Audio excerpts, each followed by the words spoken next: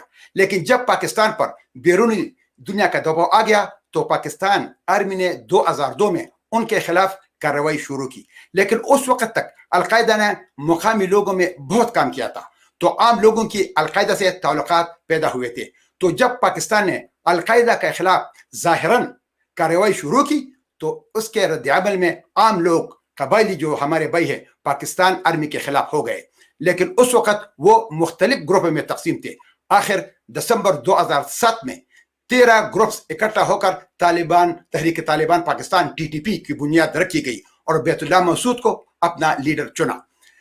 تحریک طالبان پاکستان نے القاعدہ سے نظریاتی رہنمائی حاصل کی ہے اور القاعدہ کے ساتھ روابط برقرار رکھے ہوئے ہیں. TTP کے بہت سے رہنما افغانستان میں لڑائی کے سابق جنگجو تھے جنہوں نے نیٹو کی زیر قیادت بین الاقوامی سلامتی امدادی force, international security assistance force کے خلاف لڑائی کی تھی. لیکن پاکستان نے TTP میں بھی اپنی پینیٹریشن شروع کر دی اور باجوڑ ایجنسی میں مولوی فقیر محمد کی سربراہی میں ایک دڑا طالبان سے جدا کر دیا جو پاکستان کی حمایت کر رہا تھا. اسی طرح وزیرستان میں مقیم پاکستانی طالبان رہنما حافظ گل بہادر اور مولوی نذیر TTP کی پاکستان سیکورٹی فورس کے خلاف جنگ لڑنے کی پالیسیوں کو منظور نہیں کرتے تھے. 25 اگست 2008 کو پاکستان نے اس گروپ پر پابندی عائد کر دی. دسمبر 2008 کے آخر میں اور جنوری 2009 کے اوائل میں ملا عمر نے ملا عبداللہ ذاکر کو اس کی سربراہی میں ایک وفد بھیجا تاکہ TTP کے ممبران کے اختلافات کو دور کرنے اور افغانستان میں امریکی موجودگی کا مقابلہ کرنے میں افغان طالبان کی مدد کرنے پر راضی کرے. بیت اللہ مسعود، حافظ گل بہادر اور مولوی نذیر نے فروری 2009 میں اس پہ اتفاق کیا اور شورے اتحاد المجاہدین تشکیل دی. ملا عمر اور اسامہ بن لادن سے اپنی بیعت کی. تاہم یہ شورا بہت زیادہ دیر تک نہیں رہا اور اس کے اعلان کے فوراً بعد ہی کولیپس ہو گئے. اگست 2009 میں بیت اللہ مسعود کے مرنے کے بعد حکیم اللہ مسعود TTP کا لیڈر مقرر ہوا. TTP کے ڈھانچے میں مرکزی کمان کا فقدان ہے. TTP کے مختلف دڑوں اپنے اثر و رسوخ کے مقامی علاقوں تک وہ محدود رہتے ہیں اور اکثر اس علاقے سے باہر اپنی کارروائیاں بڑھانے کی اہلیت سے محروم رہتے ہیں، جبکہ افغان طالبان میں مرکزی کمان موجود ہے. امریکی عہدیداروں کا کہنا ہے کہ پاکستانی آئیسائی افغانستان میں حملے کرنے والے 3 بڑے گروپ کو ان کی براہ راست مدد کر رہا ہے. کوئٹہ پاکستان میں قائم افغان طالبان جن کی کمان ملا محمد عمر کے زیر انتظام تھا، گلبدین حکمتیار کے زیر انتظام عسکریت پسندوں کا نیٹ ورک اور گوریلا رہنما جلال الدین حقانی کے زیر انتظام ایک اور مختلف گروپ. یہ سب حکیم اللہ مسعود کے زیر انتظام TTP کے برخلاف پاکستان کا ایک اسٹریٹجک اثاثہ سمجھا جاتا تھا اور وہی اب بھی ہے، جس نے پاکستانی فوج کو اب محاذرائی میں مصروف کر رکھا ہے. یہ میں TTP کی بات کر رہا ہوں. افغان طالبان اور TTP دونوں گروپ میں ایک دوسرے کے ساتھ اتحاد نہیں ہوتا ہے. افغان طالبان کے ایک ترجمان نے نیو یارک ٹائمز کو بتایا تھا، ہم TTP کے ساتھ شامل ہونا پسند نہیں کرتے، کیونکہ ہم نے پاکستانی طالبان جنگجوؤں کے ساتھ تمام وابستگی کو مسترد کر دیا ہے۔ ہمیں ان کی مسلمان ہونے کی حیثیت سے ہمدردی ہے، لیکن اس کے علاوہ ہمارے درمیان کچھ بھی نہیں ہے۔ طالبان کے 3 گروپس ہیں: قنداری طالبان جو ملا عمر کے گروپ سے مشہور ہے، پکتیا طالبان جس کی سربراہی سراج الدین حقانی کر رہے ہیں، اور ٹی ٹی پی جو پاکستان کے لیے اصل خطرہ ہے۔ قنداری اور پکتیا افغان طالبان کے بڑے رہنما کے پاکستان میں محفوظ پناہ گاہیں ہیں، اور پاکستان ان کو اپنا ایسٹ سمجھتی ہے۔ افغان طالبان اور پاکستان طالبان میں بنیادی فرق یہ ہے کہ افغان طالبان پاکستان میں حملوں میں ملوث نہیں ہیں۔ ان کی کوششیں افغانستان میں افغان اور بین الاقوامی فوج سے لڑنے پر مرکوز ہے۔ ان اختلافات کے باوجود پاکستانی طالبان کے تمام دڑے ملا عمر کو رہنما یا امیر المومنین کہتے تھے، لیکن Afghan Taliban T T P کے پاکستان پر حملوں کو کنڈیم کرتے تھے۔ افغان طالبان کے نقطہ نظر سے اگرچہ انہوں نے پاکستان کے اندر پاکستانی طالبان کے حملوں سے انکار کیا ہے، لیکن وہ تحریک طالبان پاکستان سے انکار کرنے میں ہچکچاہٹ محسوس کر رہے ہیں، اور وہ یہ نہیں چاہتے کیونکہ انہیں قبائلی علاقوں میں پاکستانی طالبان کی مدد کی ضرورت ہے تاکہ وہ اپنی محفوظ پناہ گاہوں اور محفوظ مقامات کو برقرار رکھ سکے، اور ساتھ ہی ساتھ پشتون قبائلوں کو افغانستان میں لڑنے کے لیے وہاں سے بھرتی بھی کی جائے۔ اب تو نہ حکیم اللہ مسعود زندہ ہے اور نہ مولانا فضل الرحمان پیر نور ولی مسعود طالبان کا لیڈر بن گیا۔ یہ اب افغانستان اور پاکستان کے طالبان میں فرق ہے۔ سر، باچا خان ایک قداور شخصیت، پختونوں کے ایک عظیم لیڈر، پھر ان کے بعد ان کے بیٹے ولی خان صاحب آئے۔ پختون میں پھر ایک لیڈرشپ کا فقدان تھا۔ پھر آتے ہیں منظور پشتین، محسن داوڑ، گلالئی اسماعیل، علی وزیر۔ ایک نئی لیڈرشپ آئی ہے پختونوں کی جو کہ نان وائلنس پہ بلیو کرتے ہیں، اور پاکستان ان کو اپنے لیے خطرہ محسوس کرتا ہے۔ آپ اس نئی لیڈرشپ کو کیسے دیکھتے ہیں؟ کیا نان وائلنس کے ذریعے آپ ان پاکستان کے جو پنجابی فوج ہے، دہشت گرد، ان کا مقابلہ کر سکیں گے؟ ارے بھائی، میں ایک ایسے گھر میں پیدا ہوا جس کا باچا خان فیملی سے 100 سال کا سیاسی تعلق ہے، 100 سال کا۔ میرے گھر میں ٹکر میں اب بھی عوامی نیشنل پارٹی کا جھنڈا لہرا رہا ہے۔ جہاں تک ہمارے قبائلی پشتون بھائیوں کا تعلق ہے تو ان کے ساتھ پاکستان نے بہت ظلم کیا ہے۔ بیچارے سالوں سال اپنے گھروں سے بے دخل ہو کر گرمیوں میں خیموں میں اپنے چھوٹے چھوٹے بچوں کے ساتھ زندگی گزار رہے ہیں۔ نہ تعلیم، نہ اسپتال، نہ زندگی کے دوسرے ضروریات ان کو مہیا ہے۔ لیکن کراچی میں نقیب اللہ مسعود کو شہید کرنے کے بعد محسود تحفظ موومنٹ کی بنیاد رکھی گئی کہ نقیب اللہ مسعود کو انصاف ملنا چاہیے۔ بعد میں محسود تحفظ موومنٹ پشتون تحفظ موومنٹ پی ٹی ایم میں تبدیل ہو گیا۔ لیکن میں یہاں ایک تاریخی بات کرنا چاہتا ہوں۔ خان عبدالغفار خان جو باچا خان کے نام سے بھی مشہور ہے، اس نے 88 سال پشتونوں کو عدم تشدد کے نام پر سرخ ٹوپیاں پہنا دی۔ بلوچستان میں ایک اور پشتون لیڈر عبدالصمد خان اچکزئی نے 26 اکتوبر 1956 میں لاہور میں جسٹس شبیر احمد کی عدالت میں کہا تھا کہ ہم پاکستان کے قانون کے تحت پاکستان میں پشتونوں کا حق مانگ رہے ہیں، تو پاکستان بننے سے پہلے ہم پشتون انگریزوں کے غلام تھے، اور پاکستان بننے کے بعد ہم انگریزوں کے ناجائز اولاد پاکستان کے غلام بن گئے۔ ہماری غلامی میں کوئی فرق نہیں آیا۔ اب پی ٹی ایم والے کہتے ہیں کہ ہم عدم تشدد کے ذریعے پاکستان کے قانون کے مطابق پشتونوں کی حق کے لیے جدوجہد کریں گے۔ تو پی ٹی ایم والوں نے باچا خان اور سمن خان دونوں کی ٹوپیاں سر پر رکھ کر پاکستان میں پشتونوں کے غلامی کے لیے جدوجہد کر رہے ہیں۔ ہماری تنظیم گریٹ افغانستان موومنٹ گام اس کا ایک ہی ایجنڈا ہے کہ دریا سندھ سے لے کر دریا آمو تک اپنی آباء و اجداد کا اصلی وطن گریٹ افغانستان کو بنانا ہے۔ ہم پاکستان سے آزادی چاہتے ہیں، لہٰذا میں مستقبل میں پی ٹی ایم کے وجود میں پاکستان میں پشتونوں کی غلامی کا تسلسل دیکھ رہا ہوں۔ بعض لوگ مجھ سے پوچھتے ہیں کہ ٹکر صاحب، پاکستان میں پی ٹی ایم والے آپ کی طرح بے بانگ دہل گریٹر افغانستان کا نعرہ نہیں لگا سکتے، تو میں ان کو ایک بات بتانا چاہتا ہوں۔ پاکستان ایک حرامی ملک ہے، اور یہ ضلالت ان کو انگریزوں سے وراثت میں ملی ہے۔ پاکستان میں دو سیاسی پارٹیاں پشتون نیشنل سیاست کرتے ہیں، ایک باچاخن کے فیملی کے عوامی نیشنل پارٹی اور دوسری بلوچستان میں سمت خان فیملی کے پشتونخوا ملی عوامی پارٹی. اور پاکستان کی فوج اور آئیسائی ان دونوں پارٹیوں کے ساتھ علیحدہ تعلق رکھتا ہے تاکہ کہیں یہ دونوں پارٹیز اکٹھا نہ ہو جائے اور پشتونوں کی طاقت مضبوط نہ ہو جائے. اور یہ دونوں پارٹیز پاکستان کے قانون کے تحت پاکستان میں سیاست کرتے ہیں. لیکن جب پی ٹی ایم میدان میں آ گیا تو اب پختونوں کی طاقت 3 حصوں میں بڑھ گئی، اور پی ٹی ایم کو جو بھی لوگ دوسری سیاسی پارٹیوں سے آتے ہیں تو وہ یا تو عوامی نیشنل پارٹی سے آتے ہیں اور یا پختونخوا ملی عوامی پارٹی سے آتے ہیں.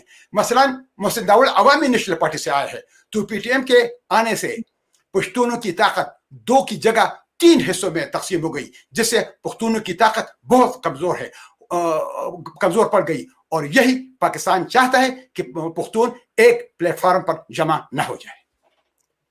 سر، آپ نے اپنا مقصد بتایا کہ آپ کا مقصد ہے افغانستان کے پختونوں کو یونیفیکیشن، اور جو پورا پختون ایریا ہے وہ ایک کنٹری ڈیورنڈ لائن ختم کرنا آپ کا مقصد ہے. آپ دیکھتے ہیں کہ ڈیورنڈ لائن ختم ہوگی ان لوگوں کے ہوتے ہوئے. اب میں جنیوا جاتا ہوں یونائٹڈ نیشنز کے اجلاس میں، تو وہاں پہ جب یہ پی ٹی ایم والے آتے ہیں تو ان کا جب پروٹیسٹ ہوتا ہے تو وہ کہتے ہیں منظور پشتین نے کہا ہے کہ افغانستان کا جھنڈا نہیں چاہیے، ہمیں کالے جھنڈے لگاؤ، خالی افغانستان کا جھنڈا نہیں چاہیے. اور کوئی انڈین این جی او یا میڈیا قریب آئے تو انٹرویو تک دینے سے ڈرتے ہیں کہ نہیں ہم انڈینوں سے بات نہیں کریں گے، ہمیں پاکستان میں رہنا ہے اور ہم پاکستان. تو کیسے چلے گا جب آپ نے بتایا کہ 3 لیڈرشپ ہیں پختون کی پاکستان میں، وہ اگر یونیفیکیشن کے لیے آگے نہیں بڑھتے تو آپ اپنا لاہے عمل بتائیں کہ آپ کیسے افغانستان اور پختونوں کو یونائٹڈ کریں گے. ارے بھائی، ایک تو یہ میرا ایمان ہے کہ جلد یا بدیر ڈیورنڈ لائن تاریخ کا حصہ بن جائے گا. اب پشتون جاگ اٹھے ہیں، خاص کر پاکستان میں نوجوان پشتون نسل اب سمجھ گئے ہیں، اور اب ان کو اس بات کا احساس ہو گیا ہے کہ پاکستان میں وہ ہمیشہ پنجاب کی غلامی میں زندگی گزاریں گے.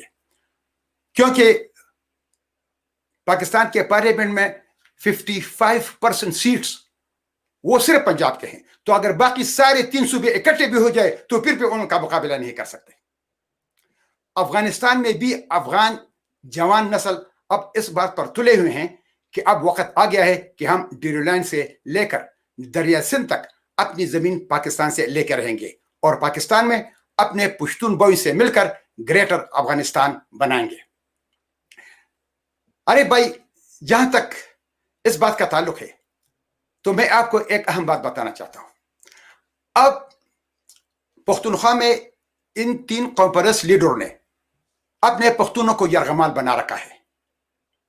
لیکن کیونکہ میں نے 17 نومبر 2019 کو پاکستان کے خلاف اعلان جنگ کیا تھا، اور میں 2019 کو افغانستان پہنچا، اور اس کے تیسرے دن میں نے جانا تھا کندہار، وہاں کا لوگوں کو اکٹھا کر کے اپنی بات کو آگے بڑھانا تھا. پاکستان پر حملے کی بات میں کر رہا ہوں. تو اس وقت آپ اندازہ لگائے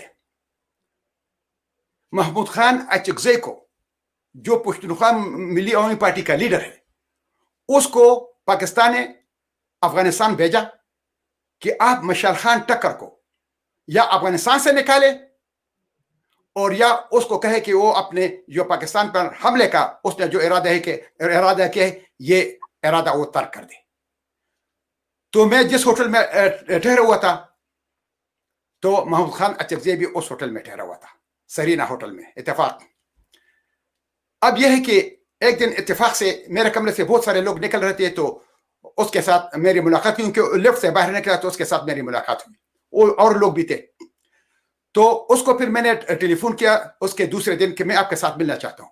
تو اس نے کہا کہ اچھا میں ذرا مصروف ہوں، جب ٹائم مجھے مل جائے تو آپ کے ساتھ میری ملاقات ہو جائے گی. وہ 1 مہینہ وہاں پر رہا، اور میں 2 مہینے 9 دن اس ہوٹل میں رہا، لیکن اس نے میرے ساتھ ملاقات نہیں کی، کیونکہ وہ ڈرتا تھا کہ میں پاکستان جا کر اگر ان کو کہوں کہ میں نے مشال خان ٹکر سے ملاقات کی ہے تو یہ لوگ مجھے اعتماد نہیں کریں گے کہ کیا بھی مشال خان کے ساتھ ہے. آپ اندازہ لگائے. ایک دوسری بات میں آپ کو بتا رہا ہوں، اسی وقت